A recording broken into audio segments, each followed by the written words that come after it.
जय हिंद फ्रेंड्स, कैसे हैं आप सब। मुझे आशा है कि आप सब बहुत ही खुश होंगे। सो स्टूडेंट्स, आज की इस वीडियो में मैं आपके सामने लेकर आई हूँ विषय सामान्य हिंदी कक्षा 11 का सिलेबस। इसके अंदर मैं आपको बताऊंगी कि जो आपका प्रश्न पत्र है वो किस तरह का होगा और आपके कौन कौन से चैप्टर्स हैं, यानी आपके कौन कौन से पार्ट हैं जो आपके लिए ज़रूरी हैं आपको पढ़ना और इस सिलेबस में इंक्लूडेड भी हैं।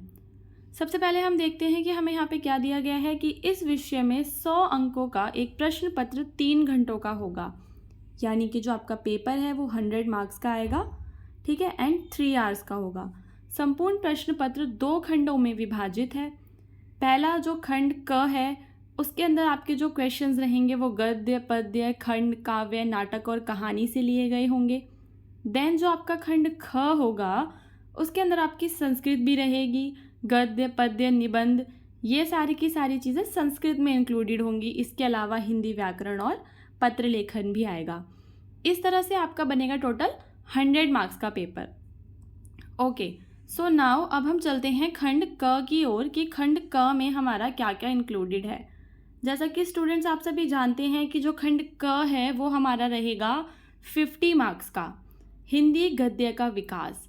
इसके अंदर आपका पहला जो प्रश्न आएंगे 5 क्वेश्चंस वो हिंदी गद्य के विकास से आएंगे, जिसमें भारतेंदु युग, द्विवेदी युग, इन सब के बारे में आपको पढ़ना है। इन सब के जो चैप्टर्स हैं वो आपको पढ़ लेने हैं।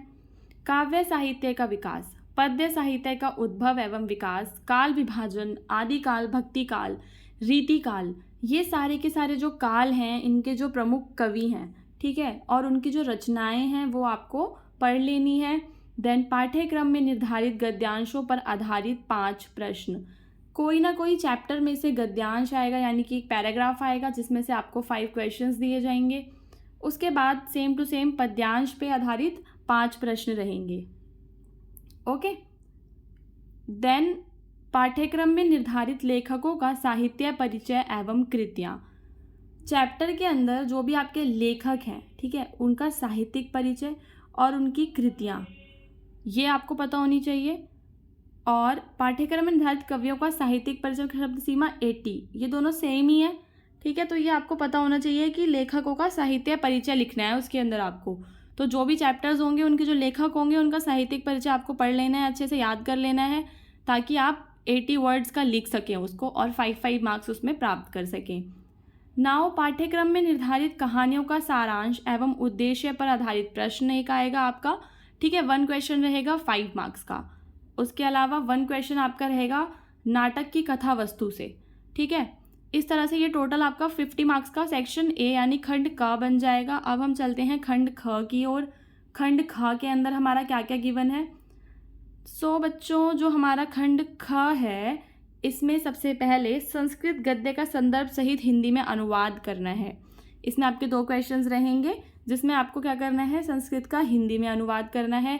उसके बाद लोकोक्तियों एवं मुहावरों का अर्थ एवं प्रयोग, तो जो भी आपके लोकोक्तियों और मुहावरे दिए गए हैं, ठीक है, वो आपको याद कर लेने। यहाँ पे नंबरिंग लिखी हुई है कहाँ से कहाँ तक के। उसके बाद संधि करना आपको आना चाहिए शब्दों की, और संस्कृत शब्दों में विभक्ति की पहचान करनी आनी चाहिए। ये सारा आपका खंड ख में है। संज्ञा सर्वनाम जो आपके संस्कृत में दे रखे होंगे उससे आपके ये सारे टॉपिक्स हैं ये आएंगे। शब्दों में सूक्ष्म अंतर, अनेकार्थी शब्द, जैसे कि ये है ना शब्दों में सूक्ष्म अंतर, इसमें आपके 2 वर्ड्स लिखे रहते हैं, दोनों का अलग मीनिंग होता है लेकिन हल्के हल्के से वो सेम लगते हैं, तो वो वाला आएगा। अनेकार्थी शब्द आएंगे, अनेक शब्दों के लिए एक शब्द आएंगे, और वाक्यों में त्रुटि मार्जन, जैसे कि लिंग वचन, ऐसा मतलब त्रुटि क्या होती है, कमी या गलती, ठीक है, उससे रिलेटेड उसमें कमियां होंगी जो आपको ठीक करनी होंगी, त्रुटियां उसकी ठीक करनी होंगी। उसके बाद आपको काव्य सौंदर्य के तत्व पता होने चाहिए। जो भी हमारी कविता होती है उसके कुछ तत्व होते हैं, जैसे उसमें कुछ रस होते हैं, ठीक है, श्रृंगार रस, करुण रस, अगर वो हंसने वाली है तो हास्य रस, उसे पढ़ के आपकी वीरता जाग रही है तो उसमें कौन सा रस है, वीर रस है। तो आपको रसों के बारे में पता होना चाहिए। अलंकार आपको पता होने चाहिए, अनुप्रास अलंकार, यमक अलंकार, श्लेष। उसके अलावा अलंकार भी दोनों टाइप के दे रखे हैं, इसमें शब्द अलंकार भी है, अर्थ अलंकार भी है, ठीक है। तो आप ये ध्यान से देख लेना, यही सारा जो सेक्शन होता है ना ये आपको मार्क्स दिलवाता है। अगर आप इसको अच्छे से प्रिपेयर कर लेंगे तो आपके और बेटर मार्क्स आएंगे। उसके बाद आगे चलते हैं, छंद भी हैं इसके अंदर, और है हमारा पत्र लेखन। इसके अंदर पत्र लेखन में कौन सा है, आवेदन पत्र, ओके, या बैंकों से किसी व्यवसाय के लिए ऋण प्राप्त करने के लिए आवेदन पत्र, लोन कैसे प्राप्त करना है, ठीक है। अपने नगर या गांव की सफाई हेतु संबंधित अधिकारी को प्रार्थना पत्र। उसके बाद आपका निबंध है, निबंध भी आएगा। निबंध में कोई न्यू टॉपिक भी हो सकता है, जैसे कोई भी रीसेंट टॉपिक होता है, जैसे पहले G20 का टॉपिक था, ऐसे ही चंद्रयान का टॉपिक है। तो जो भी हमारे रीसेंट में करंट अफेयर्स में टॉपिक चलते हैं उनमें से ही आपका निबंध में टॉपिक आ जाता है। पर्यावरण से संबंधित भी आपको पढ़ लेना है, पर्यावरण का टॉपिक एक ना एक रहता ही है उसके अंदर।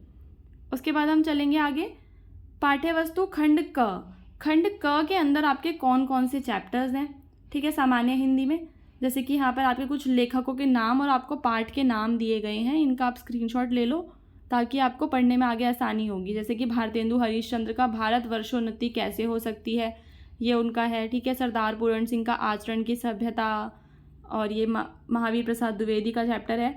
तो ये सारे जो चैप्टर्स हैं मैं यहाँ पे मार्क कर रही हूँ, ये आपको करने हैं। उसके अलावा कविता में संत कबीर दास की साखी और पदावली है, ओके। आगे कविता के और भी दे रखे हैं, जैसे सूरदास की कविता। सूरदास का कौन सा है, इसमें हमें सूरदास का दिया गया है विनय, भ्रमर गीत। गोस्वामी तुलसीदास जी का कवितावली, गीतावली, दोहावली, इस तरह से सारे कवि दे रखे हैं यहाँ पे। उसके बाद कुछ कथाएं हैं, जैसे प्रेमचंद्र, जयशंकर प्रसाद, यशपाल, भगवती चरण वर्मा, इन सब के ये चैप्टर्स दे रखे हैं। बलिदान, आकाशदीप, समय, प्रायश्चित, ये सारे चैप्टर्स आपको डीप में स्टडी करनी है इनकी, ताकि आप क्वेश्चंस के आंसर्स कर पाएंगे। उसके अलावा आपको याद कर लेना है कि किसका कौन सा चैप्टर है, क्योंकि जब आपके MCQs आएंगे तो उसके अंदर आपको टिक लगाना होगा, ओके स्टूडेंट्स। उसके बाद यहाँ पे हमें क्या दिया गया है, ये नाटक सहायक पुस्तक में से जो नाटक वगैरह आपको पढ़ाया जाता होगा, प्रथम प्रश्न पत्र, ये शायद से हमारे काम का नहीं है। अब हम आगे चलेंगे अपने खंड ख की ओर। खंड ख में आपको संस्कृत का दिया हुआ है। संस्कृत के कौन कौन से चैप्टर्स हैं आप देख लीजिए, वंदना, प्रयागहा, ठीक है, हिमालय, ये सारे जो चैप्टर्स हैं आपके संस्कृत के हैं, ठीक है। तो हमारा सिलेबस यहाँ से कंप्लीट हो गया। ये हमारा संस्कृत का सिलेबस था, इसका आप एक बार स्क्रीनशॉट ले लीजिए। और मुझे आशा है कि आपने हिंदी का जो भी था हमारा काव्य खंड और गद्य खंड, उसके चैप्टर्स के भी स्क्रीनशॉट्स ले लिए होंगे।